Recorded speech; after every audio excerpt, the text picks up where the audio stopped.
Welcome into 5 Wide Fantasy. Today's video, we're looking at some must-start players in Week 13 of the fantasy season. We're looking at OwnersBox on the platform for the Sunday-only DFS contest, looking at the full slate of Sunday games, excluding the Sunday Nighter. But if you guys haven't got up and sign up for the platform, that link is down below in the description. It's the best way you can support us, support the channel. If you go click that link down below in the description, sign up for OwnersBox. We're giving you a free entry into our DFS contest, another free entry to play our brand new game format called Lightning Lineups. And as well, if you deposit, we're going to match it 100% up to $500. So again, down below to sign up. Let's get to the slate. Obviously, as we get through these lineups, I'm always going with a quarterback, and then we have the super flex spot on OwnersBox. So usually looking to play 2 quarterbacks each and every week. So that's where we will start. If you go through the quarterbacks and just sort by salary here, you know, this week there are a ton with the bye weeks. I think it takes away Kyler Murray, but then it takes away the Panthers. So not a lot missing here, especially in this main slate. Ton of good quarterbacks to choose from. So I do think, you know, some weeks you can look to go for 2 real cheap options and get away with it. Here, I do think there's so many elite quarterback options here that you do need to grab one of them in order to keep up. But let's go to some of these cheaper guys and cheaper options because there are a few good ones available. The ones that stick out to me are definitely Trevor Lawrence, who's a little bit of in that higher price tier of the cheaper players, but still good. And Jimmy Garoppolo and Jared Goff. I think in this matchup for San Francisco, they're going to struggle running the football traditionally. Will need to go to the pass game, get the ball in the hands of their skill position players and have them make plays after the catch. That's what this offense is built to do, is make plays after the catch. Jared Goff, a great option against those Jags, who I mentioned in a previous video how poor their secondary has been this season. A good chance for you to stack Jared Goff and Amon-Ra St. Brown. Kenny Pickett against Atlanta. I don't think that's a bad play either. He shouldn't be under too much duress. I thought he looked good against the Colts, who do lack a pass rush as well. There is the chance you stack Kenny Pickett and George Pickens. That could give you a really cheap duo that can perform for you as well. Mike White against Minnesota might not be too bad. The Vikings have not been great in their secondary and have been good against the run. We could see some high volume from the Jets passing game as well. Another one is Taylor Heineke. He's priced really low, $6K. The only one cheaper is Kyle Allen. He's potentially an option. But what I like and what I'm going to go to and I found was the most beneficial for me in creating my lineups is Jimmy Garoppolo. And my favorite player to stack him with is Deebo Samuel. The reason for that being is, like I mentioned, with them likely struggling to run the football against Miami, who's really good against the run, and Elijah Mitchell's absence, I do think Deebo is the type of player that they get the ball in his hands and see what he can do after the catch. And as well, we'll see some designed run game work as well on the outside runs. So I really like Deebo pairing him with Jimmy. I think that gives me some really good upside, but also a great floor this week in particular. And then looking at some of these elite quarterbacks, the guys at the top here, you know, Deshaun Watson, I think I do want to wait and see how evolved this offense is with him leading it, because this is a very plus matchup for their ground game, which I'll get to shortly as well. There's a good target I like in that game. And then the quarterback wise, like we're looking at some plus matchups for a lot of these QBs. Like if Fields is available against Green Bay, Jalen Hurts and Patrick Mahomes have good, pretty decent passing matchups.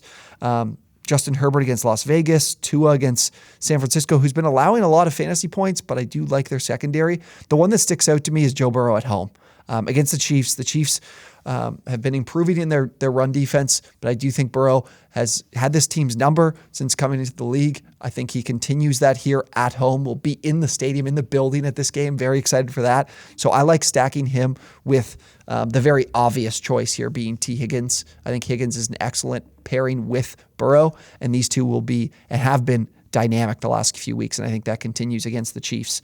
So I'll go from filling those quarterback and wide receiver spots to looking at tight end. If there's anyone really that really sticks out at the tight end position, I'm not looking to play either of the top end guys, especially Kelsey against Denver. You know, Pat Freiermuth has had great volume. He could be a decent play, but he's gotten a pretty good bump in price. Like I'm surprised to see Gerald Everett as high priced as he is. You look at Foster Moreau. He's been good the last few weeks. Higbee against Seattle. Seattle, I believe, is either last or second last in fantasy points allowed to tight ends. But Higbee, obviously some question marks with Bryce Perkins at quarterback as to whether or not we can get the right output there. Hayden Hurst could be a play against Kansas City. One that I really like, though, Tyler Conklin. Conklin has been running a ton of routes amongst tight ends, ton of routes. And this Jets team has needed to have multiple tight ends on the field because of their pass blocking situation. And Conklin could run into some plays where he isn't running routes, but I think he's going to be on the field a ton. And I think he's going to still see some targets. He's seen some good volume, even with CJ Uzomah coming back. I like Conklin. He's very cheap, 4K, definitely a good option. But now that you know what? I skipped this. I'm going to keep Conklin out for right now. Evan Ingram, like Detroit's secondary, Detroit's pass defense. I know Ingram's been a little bit on the downturn with Zay Jones' emergence. He could be a potential option. If we look through the rest here, there's not too much beyond at the really bottom low end. Jordan Akins has actually been pretty good recently. He could be a potential play for you. But it would either be Evan Ingram or Tyler Conklin. I'm going to hold on to Conklin because I do think this is a game where the Jets will be throwing the ball a ton. The Vikings have the number 1 graded pass or run defense from PFF, or number 2 behind the Rams. Sorry, number 2. Okay, got 2 flex spots, 2 running back spots left. So let's go to running back. Running back has a few that I think Josh Jacobs is the number 1 running back on the week. He's definitely someone you could play here, and I definitely would consider playing and recommend playing where you can. But I'm also very high on Aaron Jones this week. I think Jones is going to be a top 5 back. I know Aaron Rodgers said he's available. How healthy is he going to be? How much usage is he going to receive against a Bears team that has been terrible against the run? So I do like Jones. I am going to add him. The other one I really like and like every week is Travis Etienne. I don't think his price is high enough at $5,900 against Detroit. Definitely a good play there. A few for you guys that do want to take advantage of some potential. I wouldn't call this a mispricing, but there is the chance that we don't see. Where is it here? That we don't see Najee Harris, who didn't practice on Wednesday. And in that case, Benny Snell is at $4,600.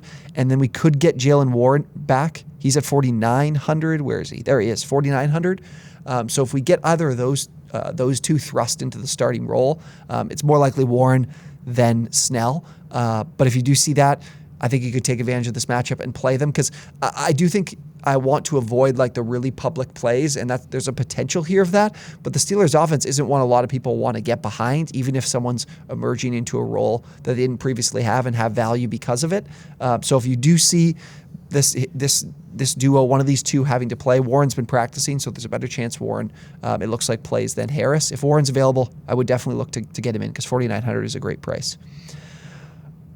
Okay, the one I wanted to mention, though, is Kareem Hunt. $4,800 going against the Texans. He's still getting touches. I know he's been a frustrating player for fantasy managers the last little while, but with Deshaun Watson now playing, we could see more work for Hunt in the receiving game. We could see him be better as a running back in a really plus matchup. I love him here. $4,800 is very cheap. I would definitely recommend using Kareem Hunt in any of your DFS lineups this week, especially on OwnersBox. So I really like what we can get from Hunt. As we go through the rest here, Jordan Mason, not really, a valuable play in a tough matchup, and we're just not completely certain that he is the RB2. It looks like he will be moving forward, but a few others. I got about $4,900 left for my 2 flex spots.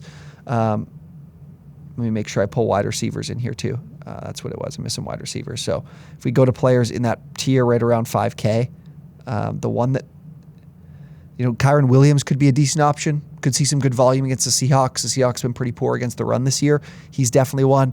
We didn't give Zay Jones a bump. I'm surprised the product team didn't give Zay Jones a bigger bump than $5,100 considering the 14 targets from last week. Plus match against Detroit, definitely a good option too. One I'm going to go to, though, Drake London, 5K. His targets haven't been there lately, but this is a Steelers team that's dead last in fantasy points allowed to wide receivers. And we have London now with no Kyle Pitts. Could see an emergence from him and the potential of moving him around a little bit more on the field as well in this matchup against the Steelers. So I think London is a good play at a really, really cheap price. You're getting a wide receiver 1 on this team for a really cheap price and a plus matchup for their passing game. Okay, $4,800 I have left. One that I'll go through a few here, but there's one that really sticks out. Look at Marquez Valdes-Scantling in a matchup against Cincinnati. Potential for some high passing volume for the Chiefs in this game. Corey Davis in another game with a high passing volume. I don't want to have both Conklin and Davis, but The Vikings secondary, like I mentioned, pretty poor. There's an opportunity there. Josh Reynolds has posted 6+ targets in his last 3 games. Another cheap option in a plus matchup. Definitely someone you could consider playing as well. But Richie James, I should mention as well, actually. Washington has been improving week after week in terms of their numbers in terms of their secondary performance and their performance against the pass. But James in that slot role, which should be a very tough running game here for Saquon Barkley, very tough matchup for the run game. We could see James see some decent volume and give you a better floor than some of these guys priced above him, like a DeMarcus Robinson or a Valdez-Scantling, for example, even a Tyler Algier. So definitely some potential with that option as well. But the guy I do want to go to, Nico Collins. 7+ targets in 3 straight games now. Didn't change with Kyle Allen on the field. His overall performance wasn't great. I think he had 7 catches on 9 targets for only like 40-some yards. But I like to see that volume with a new quarterback. And Cleveland has been pretty poor defensively across the board, even in the secondary. So I like Collins at a good, cheap price of $4,800 and still seeing good volume. You could even go with Treylon Burks. I'm a little bit worried about Burks in that matchup against the Eagles. That's why I'd go Collins over him. But Burks is still a good option. $4,800 price on a guy who looks to be the number 1 guy. Definitely still an option you could go to as well. So rounding out this team, we've got Jimmy Garoppolo and Deebo Samuel stack. We've also got a Joe Burrow, T. Higgins stack at the 2 quarterback option, or the quarterback and super flex spot. And then we have Kareem Hunt and Aaron Jones at running back, Tyler Conklin at tight end, and then Drake London and Nico Collins make out the flex spots, and we fill the perfect amount of salary.